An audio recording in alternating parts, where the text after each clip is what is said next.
पनाहगाह बनी है ऐसे लोगों की जो रास्ते पे चलते हुए माँ बहनों पे फाबतियाँ कसते हैं। हमारे स्थानीय युवाओं को मार पीट कर इन पनाहगाहों में चले जाते हैं और अवैध रूप से यहाँ पे बिना किसी पंजीकरण के पता नहीं किस आपराधिक पृष्ठभूमि से आया व्यक्ति है इन पनाहगाहों में अपनी पनाह बना के रह रहा है। ये मस्जिद नहीं पनाहगाह है और हमारा ये संजौली शहर एक ऐसे बारूद के ढेर पे खड़ा है कि जिसमें कभी भी विस्फोट हो सकता है। इसलिए इस निर्माण का टूटना बहुत जरूरी है और निर्माण का टूटना ही जरूरी नहीं है। ये जो डेमोग्राफिक चेंजेस जो आए हैं, हमारा मानना है ये कि वेल प्लान, स्पॉन्सर्ड और फंडेड है। जैसे आप बोल रहे हैं कि हिमाचल बहुत एक शांत प्रदेश है, ये झगड़ा हुआ क्यों? इन्हीं लोगों ने हमारे एक कोटखाई के लड़के को मारा, जिसका सिर फाड़ दिया। किस बेस पे पड़ा वो तो अब वही बता सकता है। शासन और प्रशासन का दायित्व बनता है और क्यों चेक नहीं किया गया? इतना बड़ा विरोध, जनता का आक्रोश है, ये ऐसे नहीं पैदा हुआ। एक्चुअली इसका मेन कारण ये है कि जो लोग यहाँ आवास चाहते हैं ना, उन पर कोई रिस्ट्रिक्शन नहीं है, उन पर उनकी कोई पहचान नहीं होती। उससे क्या होता है कि अनवांटेड एलिमेंट भी यहाँ आ रहे हैं, जो लोग चार्ती तत्व होते हैं ना जी, वो भी यहाँ पहुँच रहा है। पनाहगाह बनी है ऐसे लोगों की जो रास्ते पे चलते हुए माँ बहनों पे फाबतियाँ कसते हैं। हमारे स्थानीय युवाओं को मार पीट कर इन पनाहगाहों में चले जाते हैं और अवैध रूप से यहाँ पे बिना किसी पंजीकरण के पता नहीं किस आपराधिक पृष्ठभूमि से आया व्यक्ति है इन पनाहगाहों में अपनी पनाह बना के रह रहा है। तो आप कह रहे हैं मस्जिद नहीं पनाहगाह है? ये मस्जिद नहीं पनाहगाह है और हमारा ये संजौली शहर एक ऐसे बारूद के ढेर पे खड़ा है कि जिसमें कभी भी विस्फोट हो सकता है।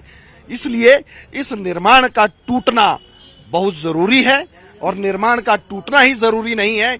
ये जो डेमोग्राफिक चेंजेस जो आए हैं, हमारा मानना है ये कि वेल प्लान, स्पॉन्सर्ड और फंडेड है। इसकी हाई लेवल पे जांच होनी चाहिए, इन्वेस्टिगेशन होनी चाहिए। सबको पता है कि एक व्यक्ति आया है और एक व्यक्ति ने कुछ ही वर्षों में यहाँ पे अपना साम्राज्य फैला दिया, तो ये एक चिंता का विषय है। और ये क्या डेमोग्राफिक चेंज आप देखते हैं?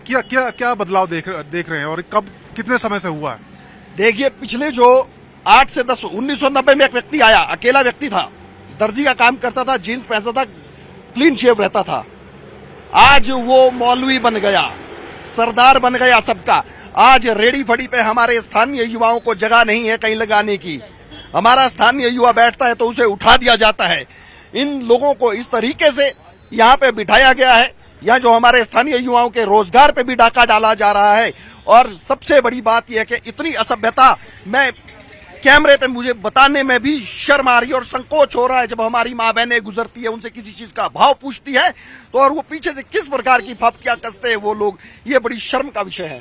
ठीक है, मस्जिद इसमें कोई शक नहीं है कि पुरानी है, लेकिन जो अभी 2010 के बाद जो स्थिति उत्पन्न हुई यहाँ पर, और जैसा कि विधानसभा के अंदर मंत्री अनिरुद्ध सिंह जी ने स्थिति को स्पष्ट किया और उन्होंने इस चीज को बताया कि जो ये इस तरीके का जो निर्माण हुआ है और ये निर्माण 4 मंजिल का हुआ है, तो ये चीजें जो है, ये चीजें यहाँ पर जब धीरे धीरे सामने आई।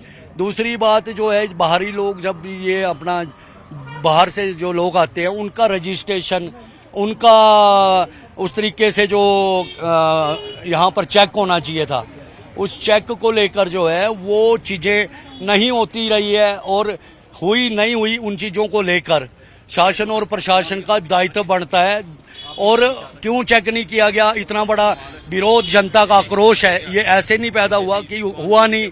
तो ये चीजें जो है उसको लेकर जो है लोगों के अंदर गुस्सा है। ठीक है, आप लोग क्या चाहते हैं? स्थानीय निवासी क्या चाहते हैं? अब इसमें क्या होना चाहिए?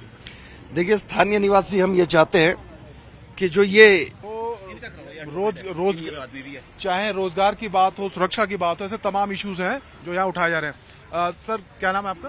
डी शर्मा। शर्मा जी, आप बताओ, आप तो यहाँ पुराने बाशिंदे हैं, स्थानीय नागरिक हैं, ये जो बदलाव हो रहा है इसको आप कैसे देख रहे हो? कह रहे हैं कि डेमोग्राफी बहुत तेजी से बदल रही है। एक्चुअली इसका मेन कारण ये है कि जो लोग यहाँ आवास चाहते हैं ना, उन पर कोई रिस्ट्रिक्शन नहीं है, उन पर उनकी कोई पहचान नहीं होती। उससे क्या होता है कि अनवांटेड एलिमेंट भी यहाँ आ रहे हैं, जो लोग चार्ती तत्व होते हैं ना जी, वो भी यहाँ पहुँच रहा है। उसकी वजह से ये सारा गड़बड़ हो रहा है।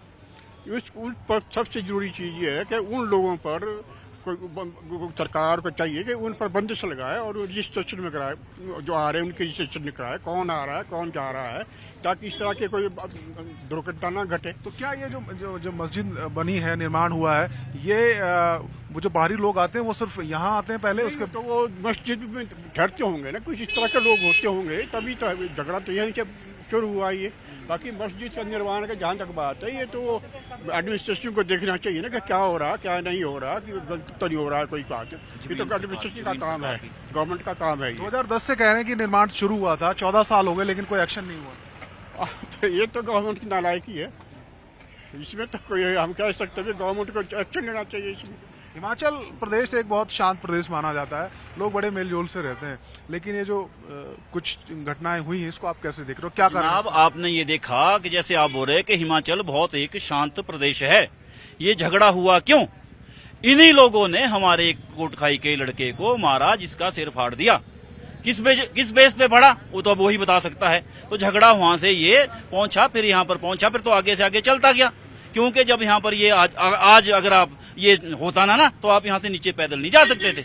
आज के दिन कोई यहाँ चल नहीं सकता, इतने आदमी यहाँ पर कितने लोग आते थे? कम से कम हजारों में पहुंच जाते। ये तो जो यहाँ पर लोकल लोग हैं जिनके यहाँ पर मकान बने, उनसे पूछो। फिर मजे की बात ये, जब सरकार की है जमीन तो आप इसमें कब्जा कैसे कर रहे हो? अभी ये यहाँ पर दुकान है, अगर इस आदमी की ये दुकान है, मैं यहाँ बैठ जाऊं तो मेरा कब्जे से मेरी नहीं हो जाएगी। ये जो मालिक है वो मालिक ही रहेगा। ये नहीं है कि अब वक्फ बोर्ड आ गया जी, फलाना बोर्ड आ गया, ढमकाना बोर्ड आ गया। आज तक केस किसी और के नाम से चल रहा है, जब वहां पर पता किया उसका कोई लेना देना ही नहीं था। कॉर्पोरेशन के अंदर 44 पेशियां लग चुकी है और रिजल्ट 0 है। अब रिजल्ट इनको करना पड़ेगा। कल आपने देखना कि कल रिजल्ट इसका क्या होगा कॉर्पोरेशन के अंदर। अगर रिजल्ट आपके मतलब जो आप लोग चाह रहे हैं वैसा नहीं हुआ, फिर क्यों नहीं होगा ऐसा? देखो ना जी, अगर तो हम जब कागज ये बोल रहे हैं कि ये हिमाचल सरकार के हैं, जमीन जो है हिमाचल सरकार की है, तो क्यों नहीं होगा रिजल्ट इसके फेवर में?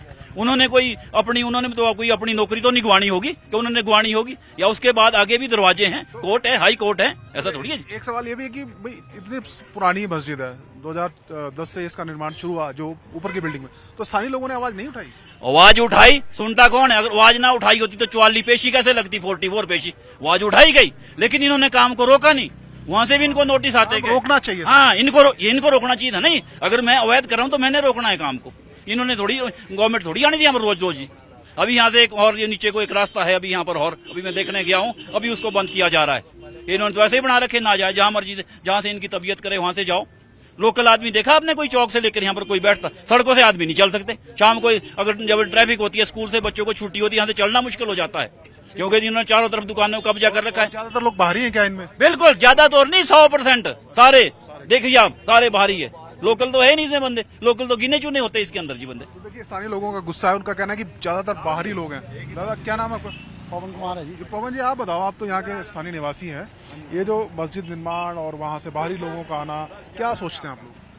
देखो जी, ये जो मस्जिद है ऑथराइज है, और दूसरा जो है ये बहुत पुरानी है, और पहले प्रशासन की भी कुछ कमजोरियां रही है, और उसके बाद जो हमारे ये जो मतलब मस्जिद है ऑथराइज है, जो पेशियां चली 44 पेशियां चली है, 44 पेशियों में मतलब तरीक पे तरीक चलती रही है। और अब जो है प्रशासन पहले सोया था, अब जागा है, और जो हमारे जो ये हम तो ये शक में है कि भी ये टूटेगी।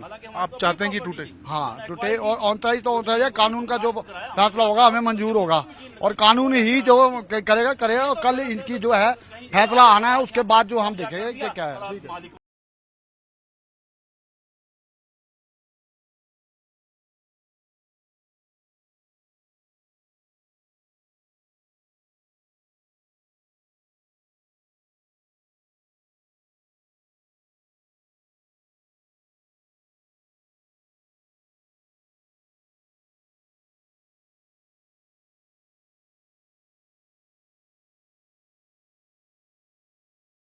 Videos, do like, share and subscribe to ET Now Swadesh.